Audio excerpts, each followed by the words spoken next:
What's up guys, I'm Phoenix Master 1 and welcome to my refined review and builds guide for Eleonora, Shannan, Iago, Rath, and Duo Palla. Let us begin with Eleonora, who has got one of the better refines of this batch. So Mirage Longbow did give her +3 speed, and now with the weapon refine, she can also get -1 special cooldown, making Deadeye into a 2 cooldown special.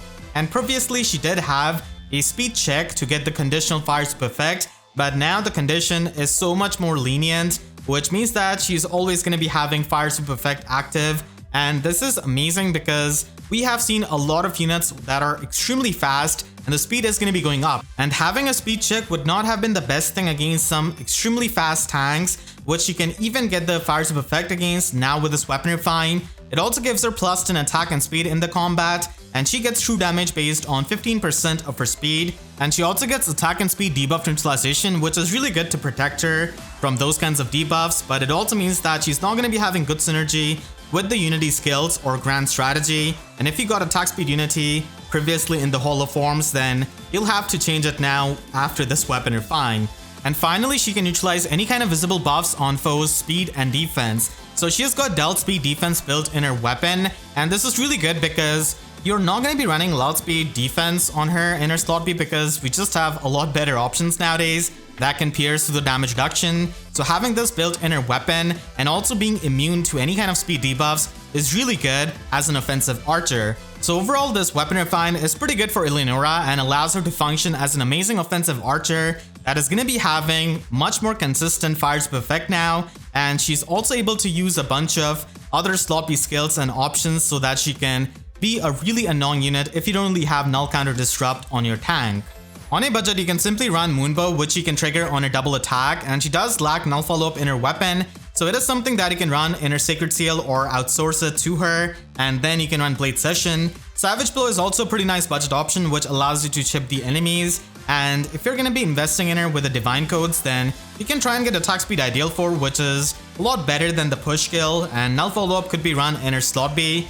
Time Pulse 3 is obtainable in the Divine Codes, and it allows you to have a 1 cooldown Deadeye that she can trigger on her double attack.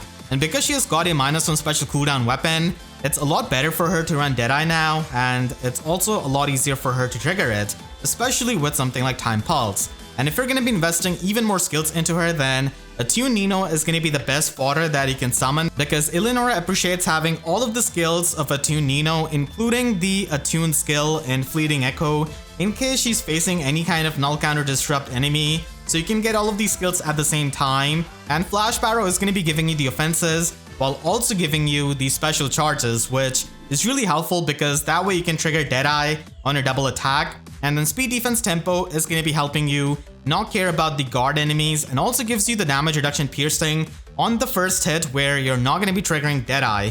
So it is a really good slot B skill for her, and Attack Speed Oath 4 is going to be giving her even more offenses, and you can also run Time Pulse 4 and Physical Null Follow-Up as the slot B skill. So Attack Speed Hexblade is one of the options that Eleonora can get, but at this point I feel like you can just use Iago or Plumeria and get the Hexblade status that way instead of running a slot A skill, but still, it is an option that you can run. And Physical Null Follow-Up is not only going to be helping you pierce through the damage reduction on your first attack, but also lets you have the full null follow-up effect in case you don't really want to outsource it every time. And if you want to go for the max investment build, then you can try and run Attack Speed Pledge in her slot C because it allows you to run another slot A skill like Attack Speed Finish, which can give you even more damage output with its true damage. And that means that you don't really have to run Flash Barrow, and you can just get the special charges out of the slot C skill. And this is going to be giving you a lot of offensive power, but it pretty much means that if you face any kind of other opponent with a tempo skill,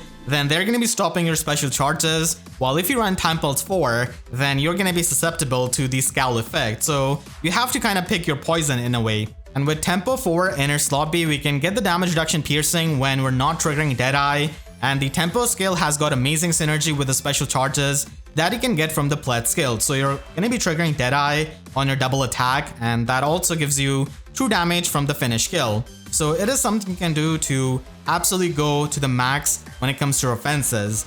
And finally, just to future-proof my video, whenever we're going to be getting the physical version of Oculus Strike, it is going to be a slot B skill that you can run on her because they are going to be available for the infantry units. So this way you can get some pre-combat damage, which is really good for nuking, and then you can try and get the special charges out of Flash Barrow and trigger Deadeye on your double attack. With this kind of build, you'll definitely need to outsource Null Follow-Up, and Fatal Smoke is one of these skills that you can run in her slot C if you want to spread the Deep Wound status a lot easily with her Fire Soup effect. Iago gets a surprisingly good weapon refine that enables him to function as a really fun, supportive, free-to-play unit, and now he can do so many more things, and the odd and even turns thing still continues, but it's a lot more useful now with this weapon refine.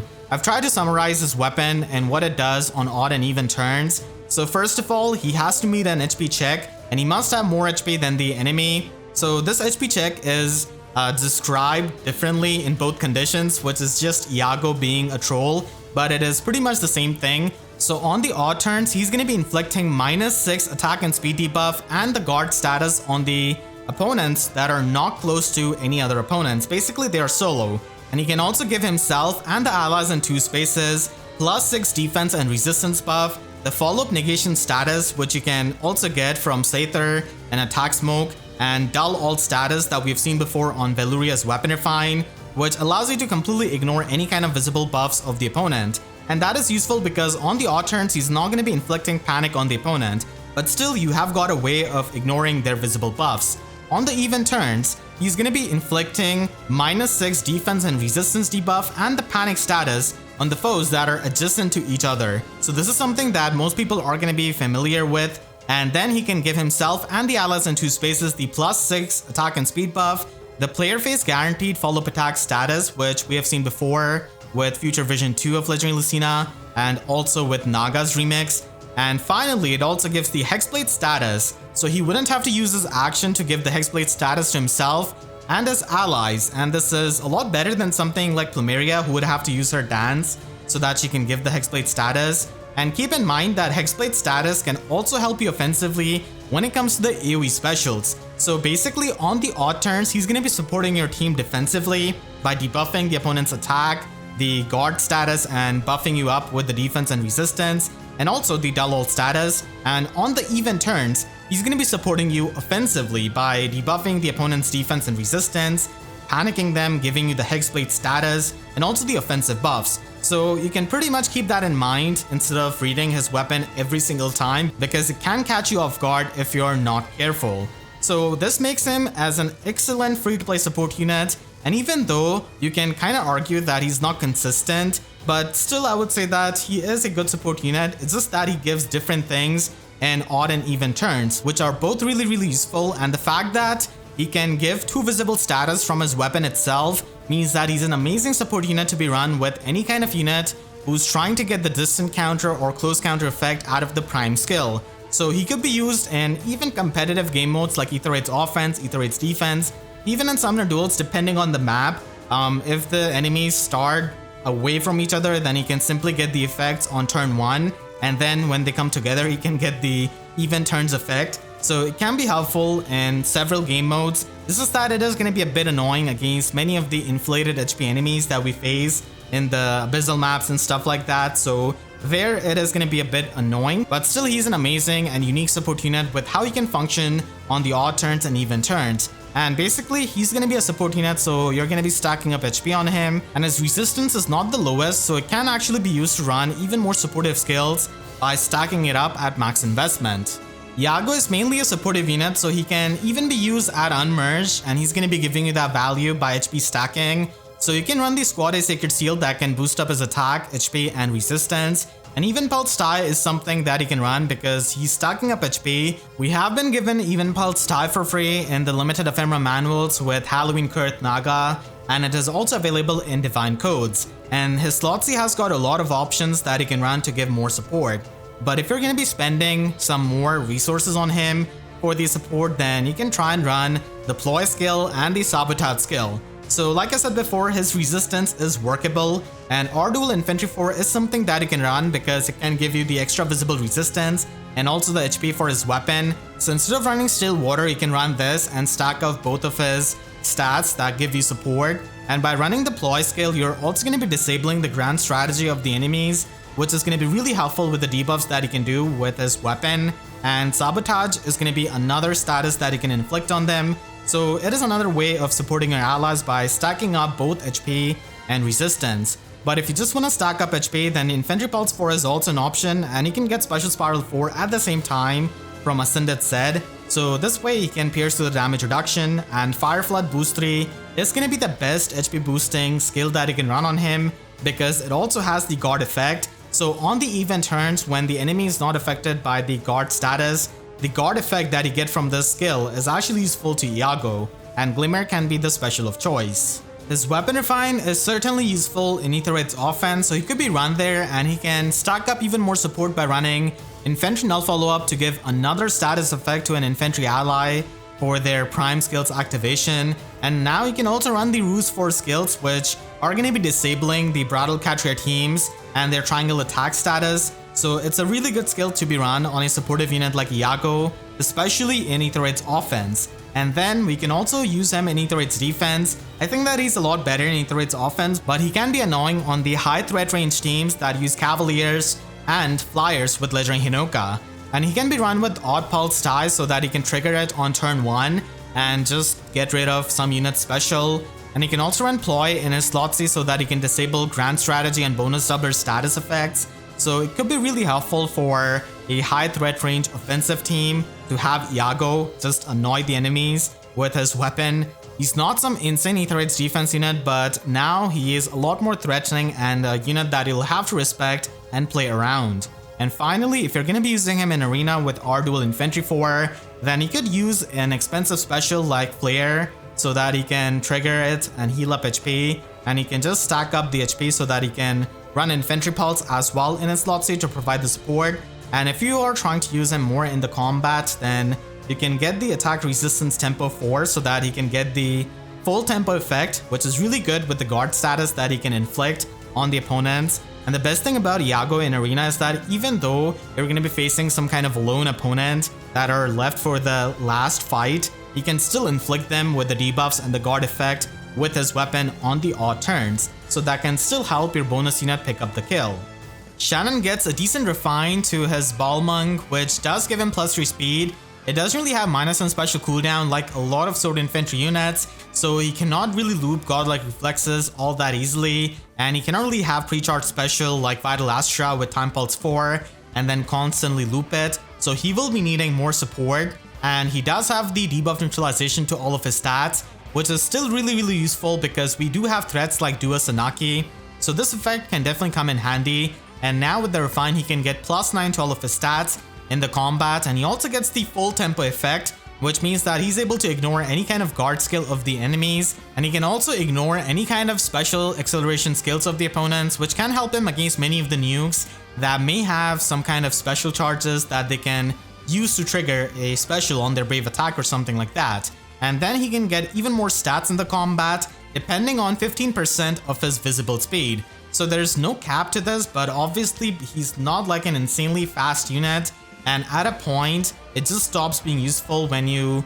try and stack up the visible speed. So I would say that don't really think of stacking up the visible speed too much, because it doesn't really help you as much as you think it does compared to the other effects that you can get from many of these skills which give you the in-combat speed. Still, it's a lot better to get the extra stats in the combat to become a stat ball. And then finally he has got dodge, which can give him damage reduction up to 40% depending on his speed and the opponent's speed. So overall, this weapon refine could have been a lot better if he had the true or flat damage reduction based on his defense, because Shannan does have a lot more defense than many of these sword infantry units, and he is not exactly the fastest unit by the modern standards. He can actually get a lot of speed with this weapon refine and stat stacking, but even then it is going to be a losing battle against many of the speedier nukes that we've got in the game. And like I said before, speed creep is at no point going to be stopping, so it is going to be hard for him to keep up with a lot of the nukes. And if you want to keep up with that, then you're going to be needing the max investment, max merges, and max dragon flowers. So it is going to be a lot of investment, and it is going to be in a class type that has no shortage of competition. We just keep getting sword infantry units. So I wish he at least got some kind of phantom speed built in this weapon, which would have helped him with the speed checks, or even some kind of like damage reduction against the brave hits like Brave Mart's weapon refine. that could also have been useful. And now that he has got dodge in his weapon, he's going to be needing to stack up as much speed as he possibly can so that he can get the max damage reduction out of this. If you're going to be building him up by using divine codes and the free male Allure that we've gotten, then this is something you can run. Steady posture is still pretty useful as his default skill because of the guard effect that he can get out of it. And the fact that he has got tempo in his weapon means that if the enemy doesn't have null guard, then they're not charging their special. So it is a pretty good skill to have, and Imperial Astra is the special that he has got, which is a 2 cooldown special and gives you damage based on 40% of his speed. So Vital Astra gives you 30% damage on your speed and also gives you the damage reduction if it's fully charged up. So it is a lot better, but still, Imperial Astra is something that you can use and retaliate back with by running a Darting Breath Sacred Seal. And Attack Speed Oath 4 or Speed Smoke 4 are going to be the options that you can get from the Divine Codes. If you're going to be giving him even more expensive skills, then you can try and run Attack Speed Finish 4 and also run the Pledge Slotsy skill. And in my opinion, this is the best Slotsy skill that you can run on Shannan because of the full tempo effect that he has got in his weapon. So he doesn't really care about the guard effect of the enemies and many of the nukes, and he's simply going to be retaliating back with Imperial Astra. And he can also get true damage out of the finish skill and also the healing. And Physical Null Follow-Up is also a pretty good skill that you can run on him if you don't want to outsource the Null Follow-Up status, and you can also get the damage reduction piercing. There's no point of running a Tempo 4 skill on him because his weapon already comes with it, and that's why Physical Null Follow-Up becomes a pretty good slot B skill that you can run. And because he's constantly going to be triggering his special, you can easily run the finish skill and get the most out of it. You can also run Spurn 4 and use him as an Omni tank by running Attack Speed Prime, and the Pledge Slotsy skill is going to be again helping you get the visible status effect of the special charges, and the Oath Echo skill can give you another status effect. So you just need to outsource Null Follow-Up and another status effect to him so that he can get the distant counter effect out of the Prime skill. And Vital Astra is also something that you can run, especially when you're going to be using the Attune skills, which cannot really be used with the preferred special of his. So this is the max investment build that you can run on him, and investing in him with merges and dragon flowers is definitely helping him a lot with this kind of stat stacking weapon.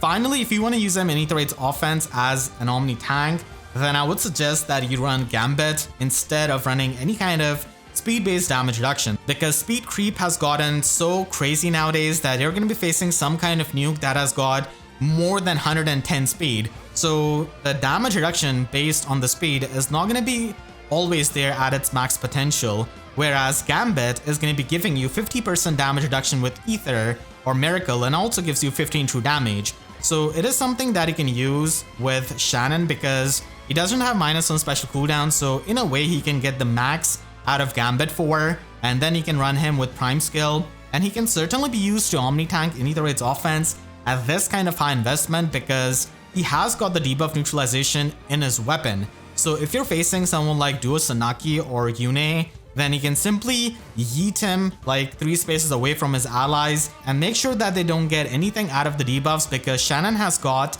the full debuff neutralization to all of his stats. And a good thing about Shannan's weapon refine is that he doesn't really need any kind of ally to be in 2 spaces of him. So when the time comes, he can certainly try and tank those kinds of threats that rely on the debuffs and also the debuffs on the allies that are within 2 spaces of you.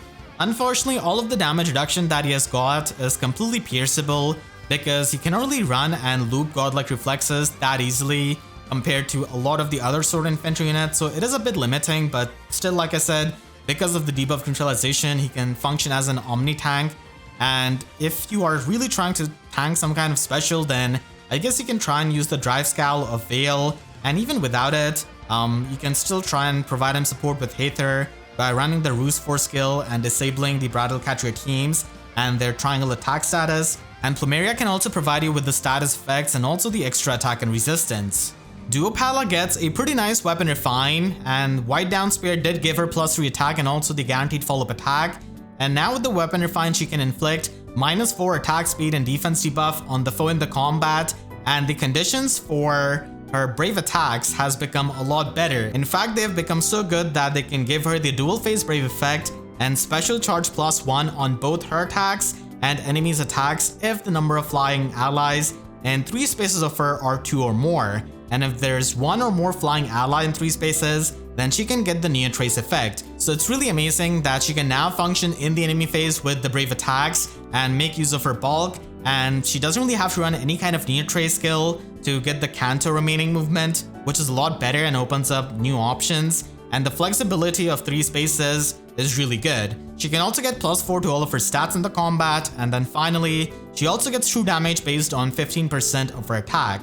Now, because she was one of the earlier duo units, her duo skill is actually not that insane and gives her +1 movement and also any kind of adjacent flying allies, not even like allies in 2 spaces. So that just shows you how old it is. And then the duo skill can be used again on the odd turns. It does allow her to score like 185 BST in Arena, but you'll have to run a bunch of flying units in Arena if you do want to get the full thing out of her Weapon Refine.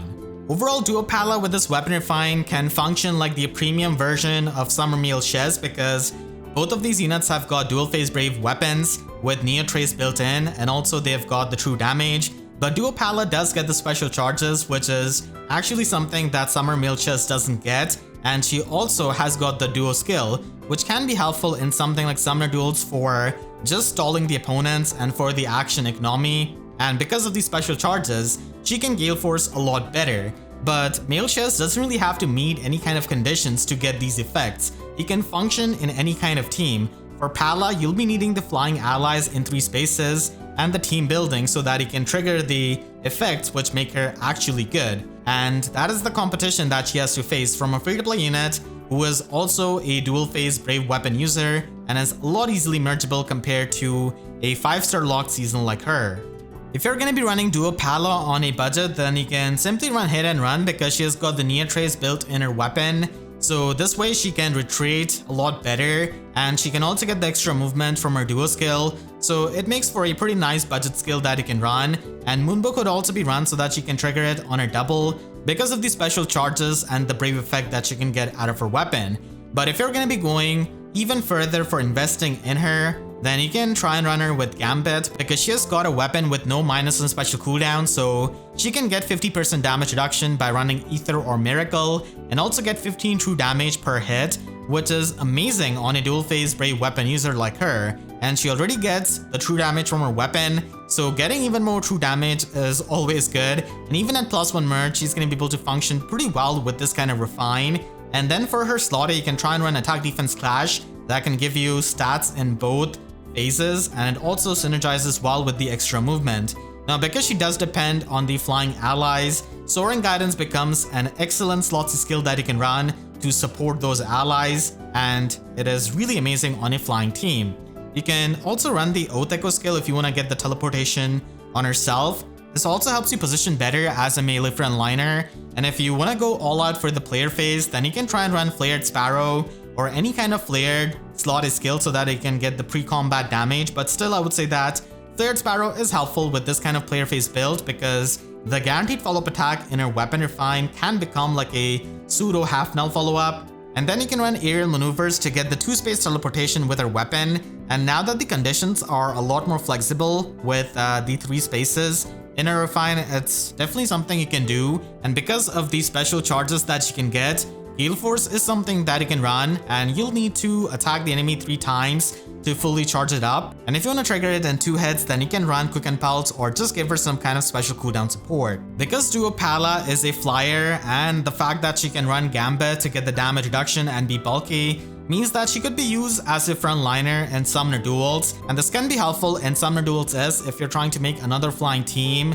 that may not have Legendary Hinoka, so she can just be run with this kind of build to function on the front lines. And drawback with Kanto in her weapon is really useful for positioning and for the openings on turn 1. And then Soaring Guidance is going to be providing the utility and the teleportation. So generally with this kind of unit with Soaring Guidance, you want to run an armor unit like Brave Edelgard, who doesn't really have that hard of a mobility issue because of the order status that she can give herself. And because she has got a dual phase brave weapon, she can also function as a Vantage unit.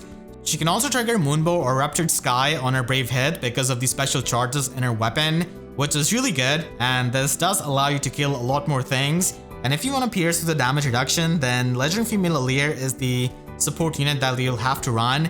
And because she's used as a vantage unit here, you'll have to use Spring Bernadetta, Winter Bernadetta, or support units like that that can have the self damage so that you can fall into the vantage range turn 1 and then set up Duo Palla to vantage sweep the enemy. This goes without saying, but you'll have to watch out for the hardy bearing units, and because we're running a vantage build on a brave weapon user, having the most attack that he can get out of a distant counter skill is the best thing, so that's why the prime skill can be really useful even though the speed is not going to be as useful as the attack. It's mainly run for the attack and how easy it is to get the visible status effects in Aether Raids offense. And then finally at max investment, if you want to go all out with the tanking, then Prime and Gambit are going to be the options that you can run with Aether or Miracle. Rath is a 3-star 4-star demote unit that is really easy to merge up, and he's a Greenbow Cavalier, and as you guys know, he's one of my favorite units in FE, and I just really like Rath as a character as well. So he finally gets a weapon refine in Sakean Wolfbow, which gives him minus on special cooldown, which is already pretty rare for a lot of free-to-play weapon refines, and then he can get +8 to all of these stats in the combat, and he also gets 30% damage reduction on foe's first attack, and he gets the guaranteed follow-up attack, and finally he's able to get the Null Guard effect, which allows him to trigger Deadeye on his double attack, because Deadeye is a 2 cooldown special with his weapon, and he can even run Ruptured Sky or Moonbow and then trigger it on his double if he's running something like Desperation 4. So getting Null Guard in my opinion is pretty good because it's not a effect that he can easily outsource, and especially on these cavalry units, it is not something you can easily get, so having it in the weapon refine is good, but overall this weapon refine is pretty bare minimum, and I would say it is decent, but not the most insane. At the very least, and bare minimum, which I mentioned before, it is going to be like a side grade to Arcane Nastron because you pretty much have the similar effects. You're going to be trading the extra attack in combat for Null Guard, which is not the worst trade because, like I said, it does help a unit like him. But yeah, as a Rath fan, I would have definitely liked even more. I guess we all do for our favorites. But at least now you don't have to give him Arcane Nastron. But in the future, we're probably going to be getting some kind of Arcane Bow that is probably going to be better than his weapon refine, so I'm going to be eagerly waiting for that. But if you don't want to do that, then you can simply run him with the skills that he can get from Divine Codes and a lot of other units. So you can just run a standard build with double attack speed catch, and Fortress can be the slot B option that you can run because unfortunately ranged Cavaliers don't really have abundance of options, so you gotta pick from the limited options. And then Deadeye could be used because he can try and survive the enemy's counterattack with his damage reduction and then trigger it on his double, and he can also run the Menace skill for his slot C if you don't have the other expensive options. If you do have them, then he's going to be appreciating by running Flared Sparrow, and Desperation 4 is also something that you can run because it is a lot easier to trigger it on these kinds of Cavaliers. So Ruptured Sky could be the special of choice, which you can trigger on your double, and then Inside attack speed is pretty much going to be the best slot C skill that you can run for the extra stats and extra offenses, and then you can just stack it up with Blade Session for a full player phase build. If you want to stack up the damage reduction, then Remote Sparrow and Brash Assault 4 are going to be the options, even though Brash Assault 4 does have the overlap with his weapon with the guaranteed follow-up attack. Kinda wish that he actually had half null follow-up instead of the guaranteed follow-up attack because that would have been a lot more useful, but still, it can be run for the damage reflection. So he's going to be trying to survive the enemy's counterattack and hitting them even harder by the damage reflection of Brash Assault 4. And he's going to be able to trigger Deadeye as well, and he basically has 65% damage reduction with this kind of build on enemy's first attack, so it can be helpful for the survival. And if you're going to be giving him Fleeting Echo, then do know that it is going to be increasing the damage reduction by 10%, so you're going to be able to get 75% damage reduction.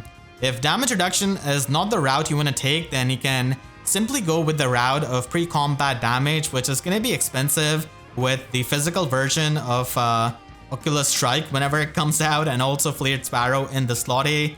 Overall, this weapon refine badge is pretty tame, and I would say that the big winners from this badge are probably Eleonora and Iago in my opinion, because of the weapon refines that they've gotten. So next month is going to be a big month for the remix and refine of Legendary Lilina and also Legendary Female Corin. So that is something you can look forward to. And if you enjoyed this video, then make sure to leave a like and a comment, helps tremendously. And if you really enjoyed, you could always support me directly by using super thanks down below or by becoming a YouTube member. And for more FE videos, make sure to subscribe and hit the notification bell, because YouTube sub boxes are about as functional as all of the Eleonora fans who got attack speed unity in the Hall of Forms. So with that said, I'll see you guys next time. Thanks so much for watching and have a great day.